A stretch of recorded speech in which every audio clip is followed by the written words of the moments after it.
Bonjour à toutes et à tous, bonjour les amis, vous savez que du 1er au 3 octobre prochain, il va y avoir un événement dans l'ouest de la France, c'est le Congrès Mission qui se déroulera du 1er au 3 octobre, ce sera dans la très belle ville de Rennes. Ce Congrès Mission, ça fait déjà plusieurs années qu'il existe, il était centralisé à Paris. Depuis l'année dernière, on a décidé de faire de la décentralisation et ainsi ce congrès va avoir lieu dans différents endroits en France, dont ici à Rennes.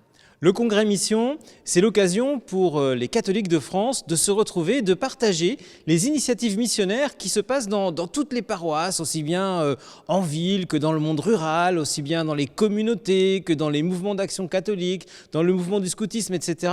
L'occasion de découvrir toute la vitalité de notre Église et de se faire du bien en disant « Ah ben c'est pas mal, il se passe des choses dans notre Église ». Alors j'ai à côté de moi Mado, bonjour.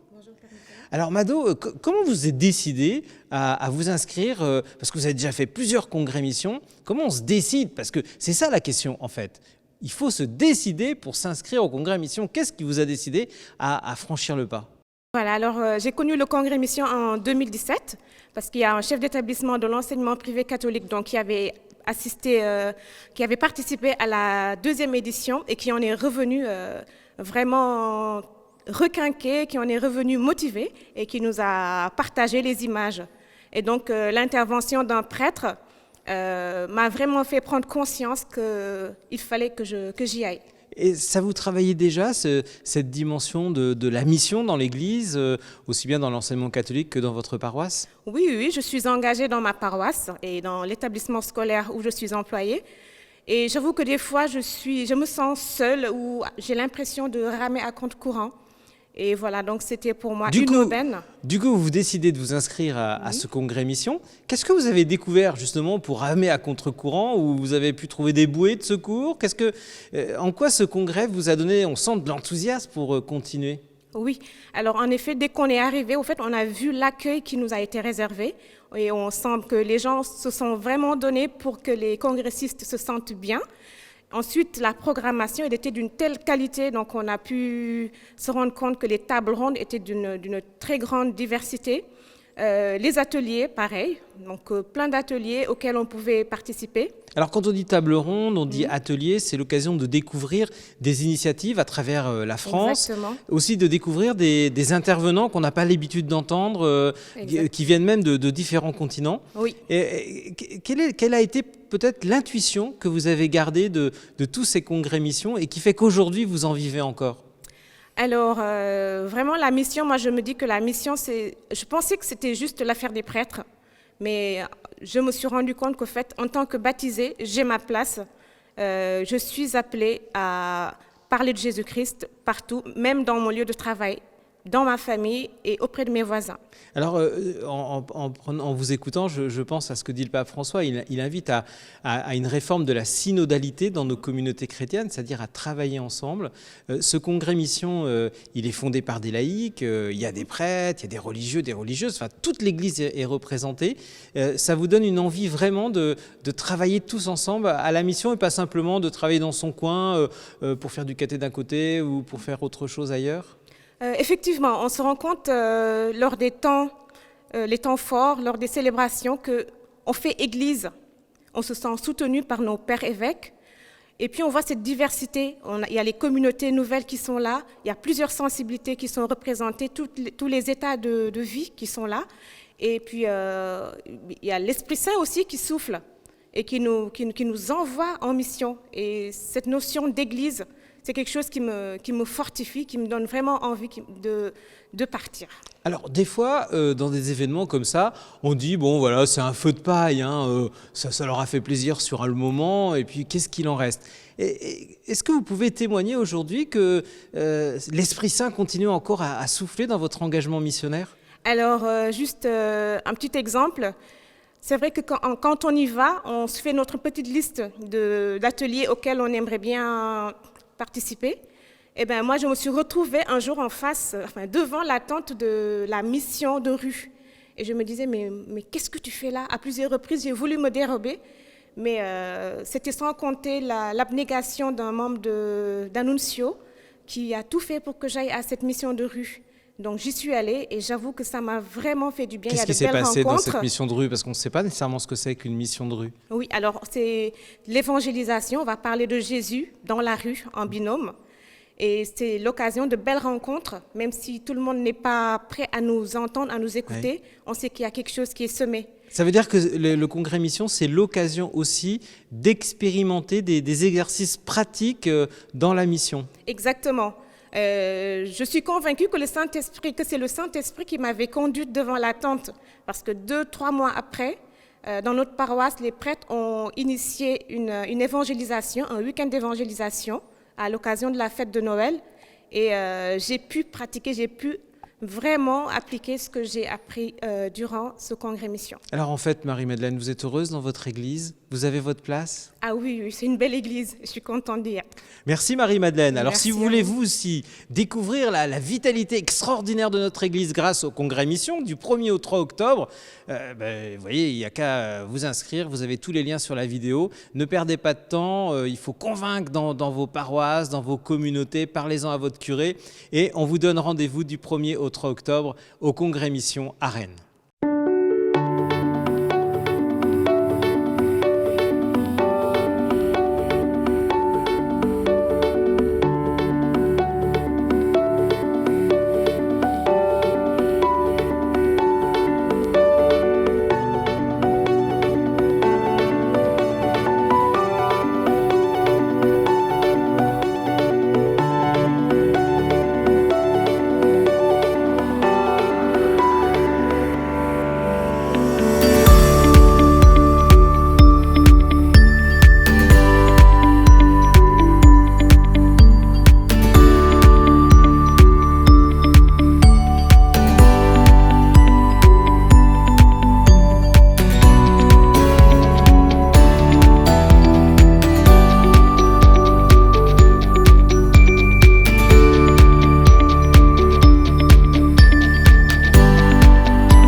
Voilà, je suis sûr que ces images vous ont donné envie de venir participer au congrès mission du 1er au 3 octobre à Rennes. Alors Elisabeth, 3 jours exceptionnels avec un programme détaillé. Est-ce qu'on peut avoir quelques éléments pour nous rassurer et pour nous donner envie de nous inscrire ? Alors oui, c'est 3 jours bien remplis, donc qui commenceront dès le vendredi avec notamment 2 journées particulières. Une journée qui est proposée aux couples missionnaires, donc qui ont le désir de la mission, voilà, dans leur vie conjugale et qui ont envie de rencontrer d'autres couples et d'être formés. Donc ce vendredi-là, il y aura une journée pour les couples missionnaires. Il y aura aussi une journée proposée pour les prêtres qui ont envie de se retrouver dans un format assez convivial et toujours autour de la thématique de la mission. Voilà, là le vendredi, c'est 2 journées particulières. Donc en fait, vous avez une force incroyable, c'est que vous êtes capable de faire 2 journées en une. Oui, c'est quand même formidable. Alors voilà, il y a du monde derrière. Donc si je comprends bien, un couple qui nous regarde, ils ont envie de faire quelque chose dans leur paroisse ensemble, c'est l'occasion de venir prendre une journée pour même se faire du bien dans son couple. L'idée, c'est vraiment une journée ressourçante. La thématique de cette année du Congrès Mission, c'est recharger vos batteries. Donc de toute façon, dans tout ce qui est proposé, que l'on vienne en couple pour cette journée couple missionnaire, que l'on vienne en tant que prêtre, que l'on vienne en tant que laïc ou religieux. L'idée, c'est quand même de pouvoir recharger ses batteries. Donc à la fois, c'est un lieu de formation, mais c'est avant tout un lieu de rencontre, de prière. Et donc cette journée qui est proposée aux couples missionnaires, c'est une journée de formation, mais avant tout, c'est vraiment une journée de ressourcement pour trouver sa place et repartir gonflé d'énergie. Alors pour les prêtres, cette journée, c'est aussi l'occasion pour eux de venir le vendredi, mais c'est vrai que c'est pas toujours facile d'être remplacé dans sa paroisse, hein, même si c'est quand même mieux que vous vous fassiez remplacer pour être là tout le week-end. Mais au moins, il y a une journée où ils vont pouvoir aussi découvrir ce que c'est que ce congrès et rentrer dans l'ambiance de cette transformation pastorale. Je crois qu'effectivement, cette journée, elle permet aux prêtres de se retrouver dans un climat convivial et vraiment fraternel. Et puis, le congrès qui est proposé et porté par des laïcs est vraiment là pour soutenir les prêtres dans leur mission, qui aujourd'hui est intense, plus que jamais. Et du coup, effectivement, c'est une journée de ressourcement aussi. Alors, le soir, première veillée, on se retrouve tous ensemble. C'est une veillée de lancement. Alors, comme vous l'avez dit tout à l'heure, il y aura à la même date, dans 10 autres villes, 10 autres congrès missions.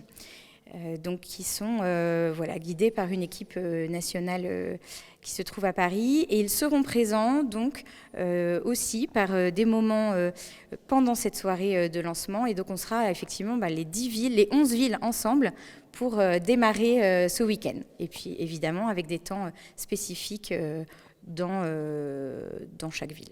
Alors, le lendemain, samedi et dimanche, on y est, c'est le congrès qui commence. Qu'est-ce qu'on va trouver dans ces journées ? Alors on trouve, c'est le mot foisonnement qui me vient à l'esprit, c'est vraiment à foison des initiatives, des rencontres, des tables rondes. Alors le samedi matin commencera par un temps de prière, seront proposés les laudes. Oui, parce que c'est aussi l'occasion c'est pas qu'une foire exposition de tout ce qui peut se faire dans l'église, c'est aussi l'occasion de comme disait Marie-Madeleine tout à l'heure, de demander à l'Esprit Saint de venir nous fortifier pour la mission. Ah oui, vraiment nous fortifier par la mission et par différentes propositions. Donc effectivement, ces temps de prière, suivis de tables rondes. On a dans notre programmation aujourd'hui 10 tables rondes donc, qui auront lieu le samedi matin et le dimanche matin. Le samedi matin aura lieu aussi en fin de matinée une messe. Et puis l'après-midi seront proposés une bonne centaine d'ateliers. Donc voilà, des initiatives concrètes proposées par des personnes qui sont engagées dans leur paroisse, dans leur lieu, à leur domicile. Oui, alors ce qu'il faut dire, c'est que ce n'est pas un congrès qui va apporter des solutions toutes faites qui ont été pensées à Paris, mais c'est de permettre de présenter un échantillon très large de ce qui se réalise dans la diversité en termes de missions à travers la France. Oui, on est vraiment dans un congrès de l'Ouest, du Grand Ouest. On va Basse-Normandie, les Pays de la Loire, à l'exception de la Vendée, puisqu'il y aura un congrès mission à La Rochelle. Donc la Vendée sera plutôt représentée à La Rochelle.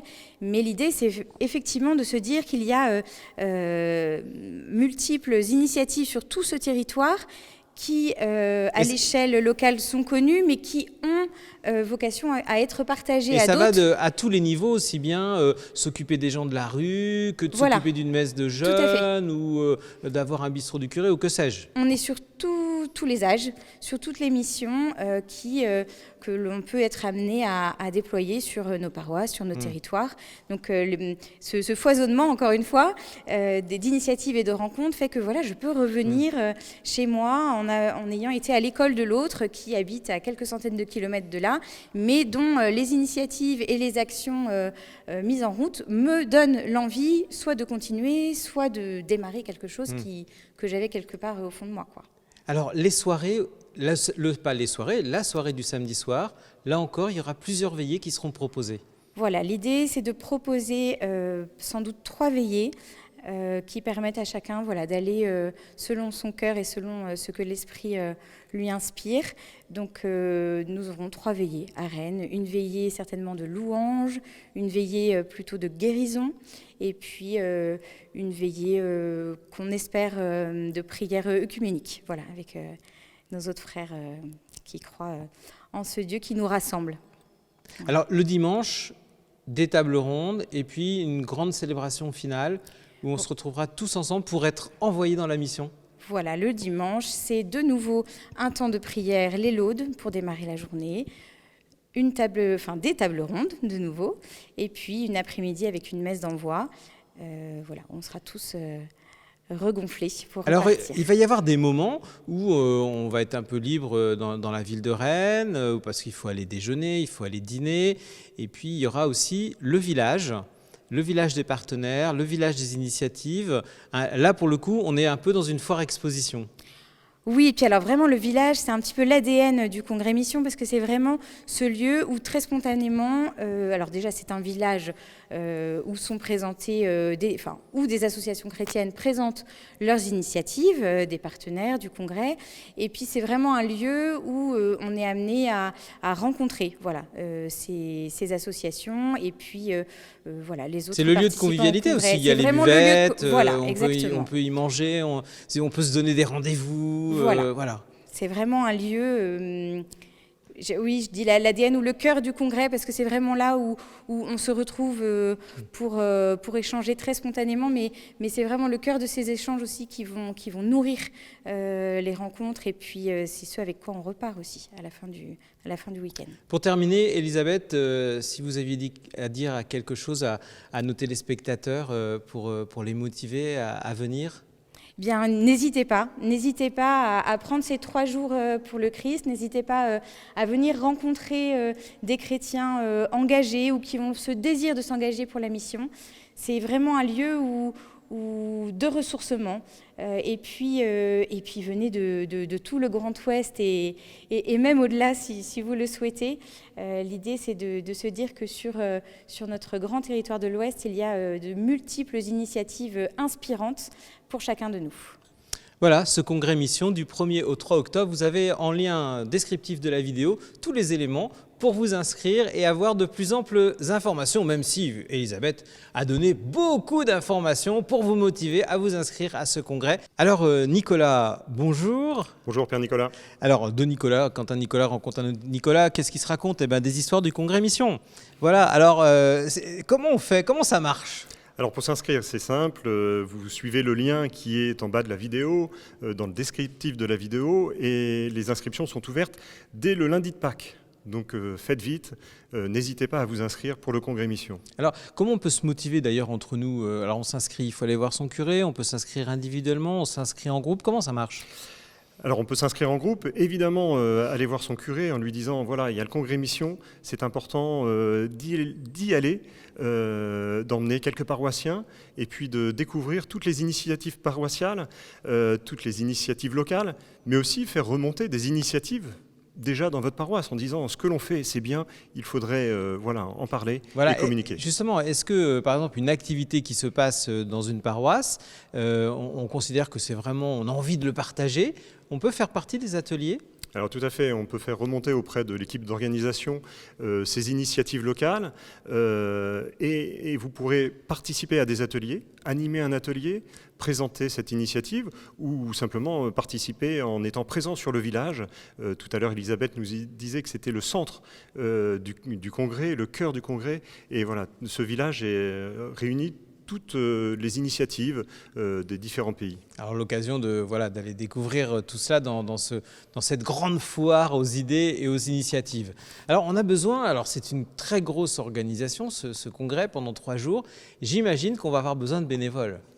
Effectivement, c'est une grosse organisation et l'intuition des fondateurs du Congrès Mission, c'est d'impliquer totalement les laïcs. Je dirais même que le Congrès Mission est organisé par des laïcs, ce qui permet à nos pasteurs, à nos prêtres d'être tout à leur action de pasteur, d'être libérés de toutes ces questions matérielles.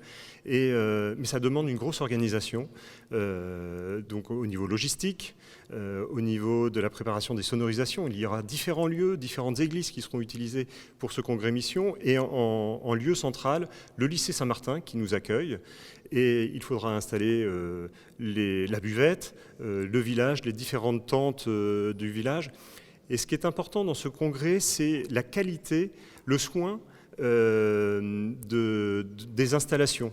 Les sonorisations sont soignées, le village est soigné, il y a un espace de détente où on peut se rencontrer. Il faut vraiment qu'on puisse être un peu comme chez soi et très à l'aise pour pouvoir rencontrer les uns les autres. Ça veut dire que toutes les équipes de bénévoles, il y aura une vraie vie fraternelle, parce qu'il doit y avoir une ambiance fraternelle partout. Alors ça a commencé déjà, il y a une équipe de préparation du congrès mission, ça se prépare très en amont, et puis au fil des mois, on va agréger de nouveaux participants à ce congrès pour préparer la logistique, préparer tout ce qui est de l'ordre de la sécurité, anticiper sur la restauration, anticiper le lien avec les différents curés qui nous accueillent dans leur paroisse. Et puis aussi l'appel au mécénat. Alors on va revenir au mécénat, mais si nos amis veulent devenir bénévoles du congrès, c'est possible, il y a un lien, on s'inscrit, il y a un recrutement, il faut passer un entretien. Il n'y a pas d'entretien, il suffit de suivre le formulaire qui est en lien sur le descriptif de la vidéo. Mais c'est vrai que si vous êtes musicien, si vous faites partie d'un groupe de louanges, eh bien voilà, vous pouvez rejoindre le congrès mission. Et si simplement, moi je sais faire que passer le balai par exemple, ou faire la vaisselle. Moi je suis un pro de la vaisselle par exemple. Eh bien, toutes les personnes il y aura de la place pour moi. Tout à fait. Bon, bah super. Toutes les personnes qui ont le sens pratique seront invitées. Seront les bienvenus, j'imagine. Il va falloir monter les tentes, tout ça. Monter les tentes, servir la buvette, ranger. Je vais peut-être pas prendre la vaisselle, je vais prendre la buvette, moi. Voilà. Alors, revenons aux partenaires. Vous avez besoin aussi de partenaires pour ce congrès. C'est vrai que la qualité des installations, il y a un côté très professionnel dans ce congrès mission et donc on fait appel à tous les bénévoles qui sont dans les différents domaines de la musique, de la logistique et donc chacun peut participer. Alors ça peut être par du mécénat de compétences, par la mise à disposition de matériel ou tout simplement en devenant partenaire. Donc on est, une entreprise de location de chapiteaux. Eh bien, l'entreprise peut venir installer ses chapiteaux. On est une entreprise de sonorisation. Et voilà, ça permet de communiquer aussi pour son entreprise. Bien sûr. Et d'être au service de l'Église. Merci Nicolas. J'ai oublié quelque chose ? Oui, peut-être. On peut aussi simplement, par un simple don, participer au congrès mission. C'est efficace. Et puis peut-être encore pour plus d'efficacité, on compte sur la prière de chacun. Voilà, merci. Donc merci, si vous voulez soutenir le congrès mission du 1er au 3 octobre, vous l'avez compris, on a besoin de vos bras. On a besoin de votre carte bleue, on a besoin, si vous voulez, de votre engagement d'entreprise. Bref, tout le monde peut participer. Si effectivement vous ne voyez pas participer au congrès, mais vous voulez soutenir la mission, eh bien, n'hésitez pas à être acteur financièrement de soutien au congrès mission. Et puis, décidez-vous à venir. Voilà, là, je parle aux confrères. Voilà, toutes les paroisses viennent avec leurs paroissiens. Bon. Vous venez le vendredi ou vous vous faites remplacer. Bon, vous êtes tout seul. Bon, d'accord. Venez le vendredi. Voilà. En tout cas, on sera heureux de vous accueillir, toutes et tous, du 1er au 3 octobre prochain pour ce congrès mission décentralisé dans la magnifique ville de Rennes. Et on n'est pas chauvin, donc on accueille tout l'ouest de la France. Vous serez les bienvenus et accueillis fraternellement. Kenavo.